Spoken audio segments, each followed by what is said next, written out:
¿Alguna vez has orado tanto por algo que empiezas a preguntarte si Dios realmente está escuchando? ¿Alguna vez has clamado durante años, durante noches sin dormir, durante lágrimas sin consuelo y el cielo parece en silencio? Porque hay un tipo de dolor que viene de la espera. No la espera de días o semanas, sino la espera de años, de ver el calendario cambiar una y otra vez mientras tu oración permanece sin respuesta. De levantarte cada mañana esperando que hoy sea el día, solo para acostarte esa noche con la misma tristeza.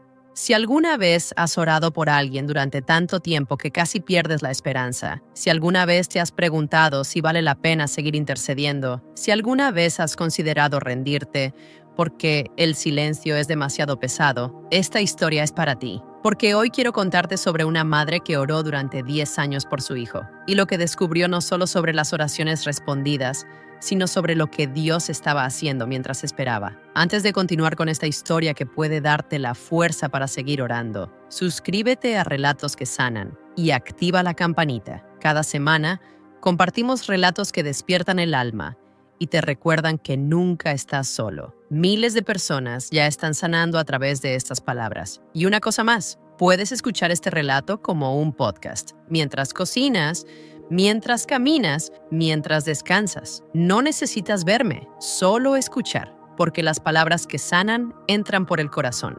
Ahora sí, déjame contarte cómo comenzó todo. Su nombre era Carmen y tenía un hijo llamado Mateo, su único hijo, el niño que había criado con amor, que había educado en la fe, que había llevado a la iglesia cada domingo, que había enseñado a orar. Mateo era un buen chico, inteligente, carismático, con un futuro brillante por delante, hasta que cumplió 17 años. Y todo cambió. Comenzó con nuevos amigos, amigos que Carmen no conocía, amigos que no le gustaban cuando finalmente los conoció, amigos que traían una energía oscura a su hogar. Luego vinieron los cambios de comportamiento. Mateo llegaba tarde. A veces no llegaba en absoluto. Sus ojos, que antes brillaban con vida, se volvieron distantes, vacíos. Y entonces Carmen encontró las drogas, escondidas en su habitación, y su mundo colapsó. Confrontó a Mateo, y él explotó. Gritó que era su vida, que ella no podía controlarlo, que estaba cansado de sus reglas, de su religión, de todo. Y se fue. A los 18 años, Mateo dejó la casa, sin decir adiós, sin mirar atrás. Y Carmen quedó destrozada, en pedazos, preguntándose dónde había fallado, qué había hecho mal, cómo había perdido a su hijo. Esa noche Carmen se arrodilló junto a su cama y comenzó a orar.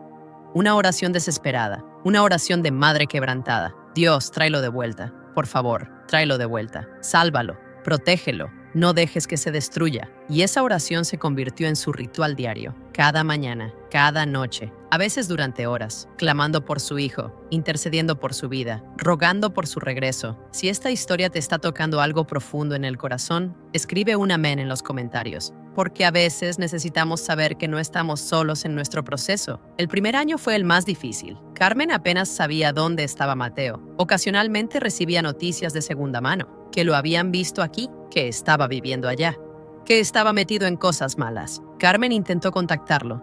Llamó, envió mensajes, pero Mateo no respondía. La había bloqueado, la había borrado de su vida. Y cada día sin respuesta era como una muerte pequeña, una confirmación de que había perdido a su hijo, de que tal vez nunca regresaría. Pero Carmen seguía orando, porque ¿qué más podía hacer? No podía obligarlo a regresar, no podía rescatarlo por la fuerza, no podía cambiar su corazón, solo podía orar y confiar y esperar. El segundo año trajo una pequeña esperanza. Mateo finalmente respondió un mensaje, breve, frío, pero era algo. Estoy bien, no te preocupes. Carmen lloró cuando leyó esas palabras, porque al menos estaba vivo, al menos estaba lo suficientemente bien para escribir, al menos no la había olvidado completamente. Y oró con renovada intensidad. Dios, gracias por mantenerlo vivo. Ahora tráelo a casa. Por favor, tráelo a casa. Pero el tercer año fue más difícil que los dos anteriores, porque Carmen recibió una llamada de la policía. Mateo había sido arrestado, posesión de drogas, tráfico menor. Carmen fue a verlo, y cuando lo vio detrás del vidrio, con esposas, con ojos vacíos, su corazón se rompió de nuevo. Mateo no quiso hablar con ella. Tomó el teléfono, la miró por un segundo y colgó, y se fue. Y Carmen salió de esa cárcel sintiéndose más sola que nunca, preguntándose si sus oraciones estaban haciendo alguna diferencia, si Dios realmente estaba escuchando, si había alguna esperanza. Pero esa noche, arrodillada de nuevo, oró: Dios, no veo tu mano, no veo tu obra, pero elijo confiar. Elijo creer que estás trabajando incluso cuando no puedo ver. Por favor, no te rindas con él, porque yo no me voy a rendir. Algo que ningún curso de fe podría haberle preparado, algo que solo la experiencia puede enseñar. Los años 4, 5 y 6 se mezclaron en un borrón de espera, de esperanza que subía y bajaba como mareas. Había momentos donde Carmen sentía que Dios le hablaba, que le aseguraba que Mateo volvería, que todo estaría bien, y esos momentos le daban fuerza para continuar. Pero también había momentos de duda, momentos donde se preguntaba si solo estaba engañándose a sí misma, si Mateo alguna vez cambiaría, si sus oraciones realmente importaban. Hubo un momento particularmente oscuro en el año 5. Carmen había escuchado que Mateo estaba en el hospital, una sobredosis, casi fatal. Carmen corrió al hospital, y esta vez Mateo no rechazó verla. Estaba demasiado débil, demasiado roto, demasiado cerca de la muerte. Carmen se sentó junto a su cama, tomó su mano y lloró. No dijo nada, solo lloró y oró en silencio. Y cuando Mateo finalmente abrió los ojos y la vio, por primera vez en 5 años, lágrimas rodaron por su rostro también. Lo siento, mamá, susurró. Lo siento mucho.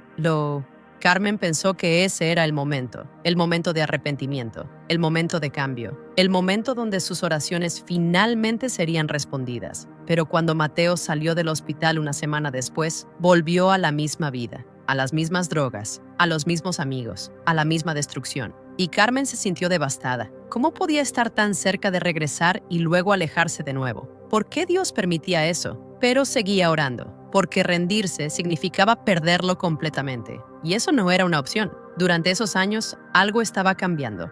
No en Mateo, al menos no visiblemente, sino en Carmen. Al principio, sus oraciones eran desesperadas, exigentes. Dios, tráelo ahora, sálvalo ahora, cámbialo ahora. Pero con el tiempo sus oraciones se transformaron, se volvieron más rendidas, más confiadas, más enfocadas en el carácter de Dios que en su urgencia.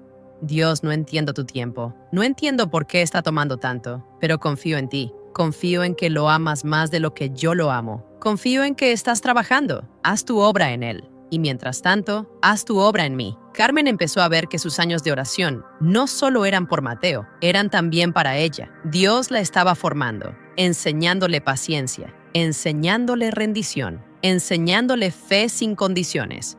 Porque antes, su fe estaba condicionada a resultados. Si Dios responde como quiero, confiaré. Si hace lo que pido, creeré que es bueno. Pero ahora, su fe se estaba volviendo más profunda. Confiaré aunque no vea. Creeré aunque no entienda. Amaré a Dios por quien es, no solo por lo que hace. Y esa transformación era dolorosa, pero hermosa. Si en este momento estás entendiendo que a veces Dios responde oraciones trabajando primero en ti, dale like a este video. El año 7 trajo otro golpe. Carmen recibió noticias de que Mateo estaba en prisión. De nuevo, esta vez por algo más serio, y enfrentaba varios años. Carmen fue a visitarlo, y esta vez Mateo habló con ella, brevemente, fríamente, pero al menos habló. No reces más por mí, mamá, le dijo. Es una pérdida de tiempo, no voy a cambiar. Esta es mi vida. Acéptalo. Esas palabras fueron como cuchillos, pero Carmen respondió con calma. No puedo dejar de orar por ti, Mateo, porque eres mi hijo, y te amo, y Dios te ama. Y no importa cuánto tiempo tome, seguiré orando, porque no me voy a rendir contigo. Mateo no respondió, solo miró hacia otro lado, y la visita terminó. Carmen salió de esa prisión sintiéndose exhausta. 7 años.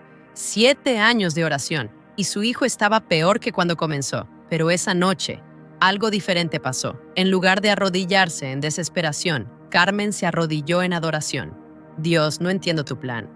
No veo tu obra, pero elijo alabarte de todas formas. Elijo confiar de todas formas, porque tú eres bueno.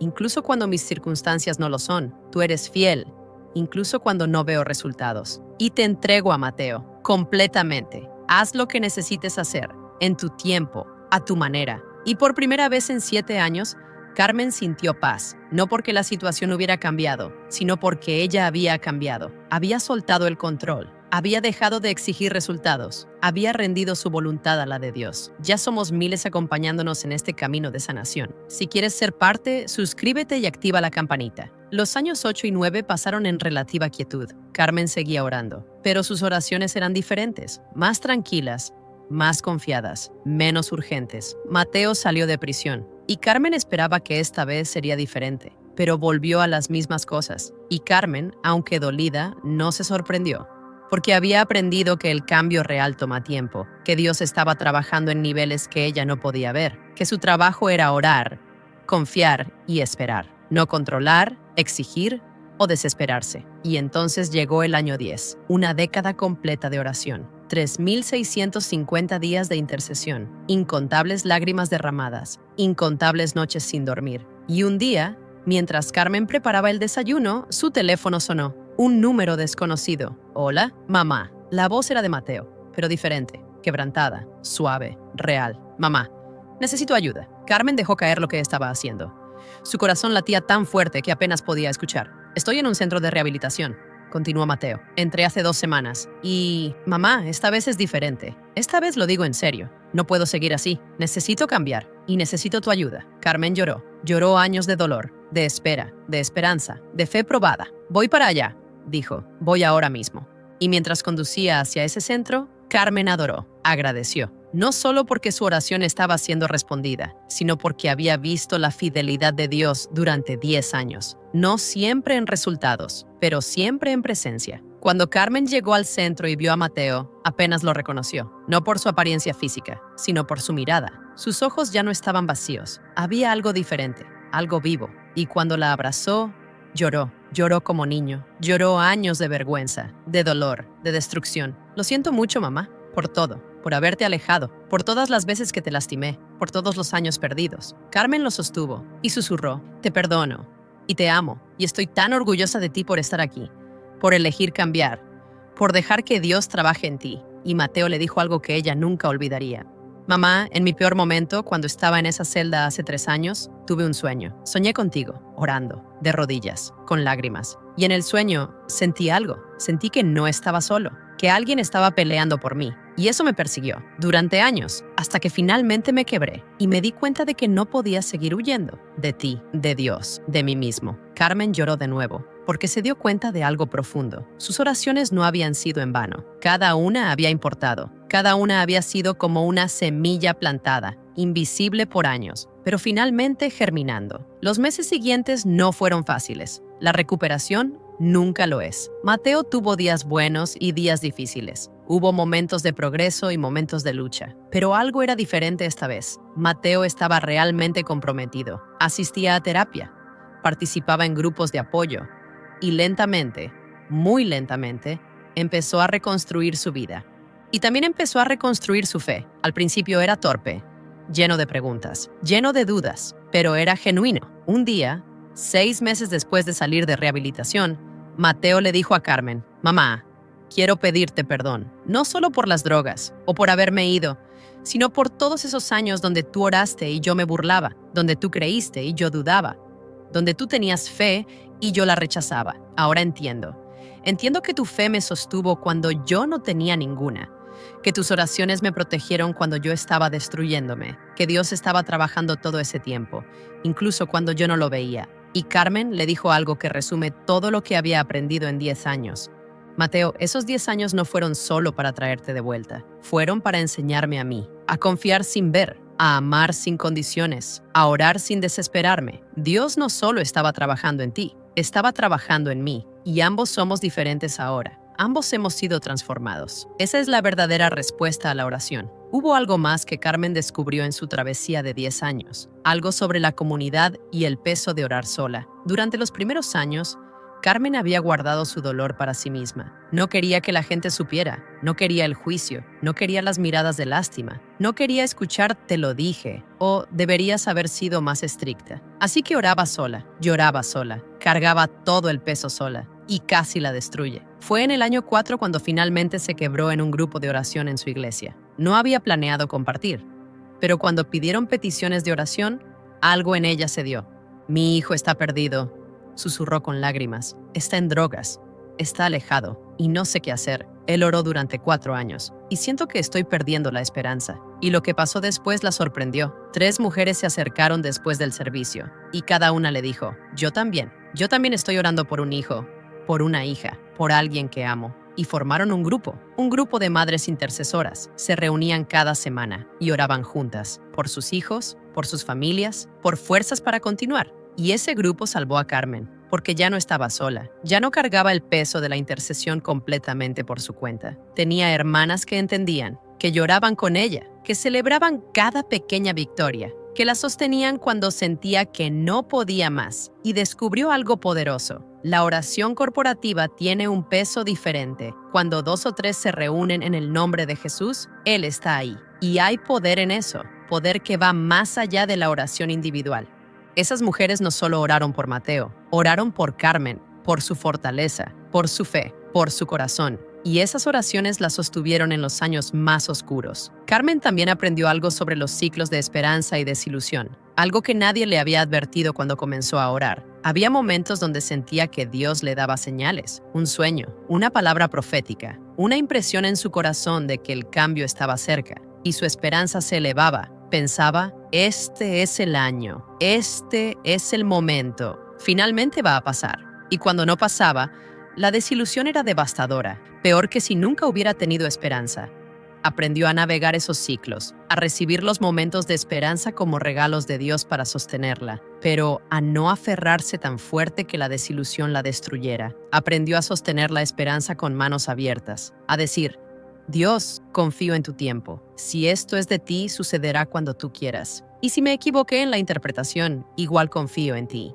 Y esa habilidad, sostener esperanza sin demanda, confiar sin control, fue una de las lecciones más valiosas de sus 10 años. Hubo algo más, algo sobre las oraciones que Carmen pensó que nunca serían respondidas, pero que Dios respondió de formas inesperadas. Carmen había orado específicamente, Dios, tráelo de vuelta antes de que cumpla 25, antes de que sea demasiado tarde, antes de que el daño sea irreversible. Mateo tenía 28 cuando finalmente llamó pidiendo ayuda. Y al principio, Carmen sintió que Dios había llegado tarde, que había fallado en responder a tiempo. Pero Mateo le explicó algo que cambió su perspectiva. Mamá, si hubiera regresado a los 25, no habría estado listo. Habría sido otro intento superficial. Necesitaba llegar al fondo absoluto. Necesitaba perderlo todo. Necesitaba enfrentar la muerte. Solo entonces pude realmente cambiar. Solo entonces estuve dispuesto a rendirme completamente. Y Carmen entendió, Dios no había llegado tarde, había llegado exactamente en el momento correcto, el momento donde Mateo finalmente estaba listo, donde el cambio podía ser real y duradero. Sus oraciones habían sido respondidas, solo que no como ella esperaba, sino mejor, más profundo, más completo. Ahora déjame preguntarte algo. ¿Por quién has estado orando? Tal vez es por un hijo, como Carmen, tal vez es por un esposo, un padre, un amigo, alguien que amas profundamente pero que está alejado de ti, de Dios, de la vida que fueron diseñados para vivir. Y has orado, tal vez durante años, tal vez durante décadas, y todavía no ves cambio, todavía no ves respuesta, y estás cansado, tentado a rendirte, preguntándote si vale la pena. Y hoy necesitas escuchar esto. Tus oraciones no son en vano. Cada una importa. Cada una es escuchada. Cada una es una semilla plantada en lo invisible que producirá fruto en el tiempo de Dios. Pero también necesitas entender algo más. Dios no solo está trabajando en la persona por quien oras, está trabajando en ti. Te está enseñando, formando, transformando. La espera no es castigo, es proceso. Es el lugar donde tu fe se profundiza, donde tu dependencia de Dios crece, donde aprendes a confiar no en resultados, sino en el carácter de Dios. Y cuando finalmente veas la respuesta, y la verás, a su tiempo, a su manera, no solo celebrarás el cambio en ellos, celebrarás el cambio en ti.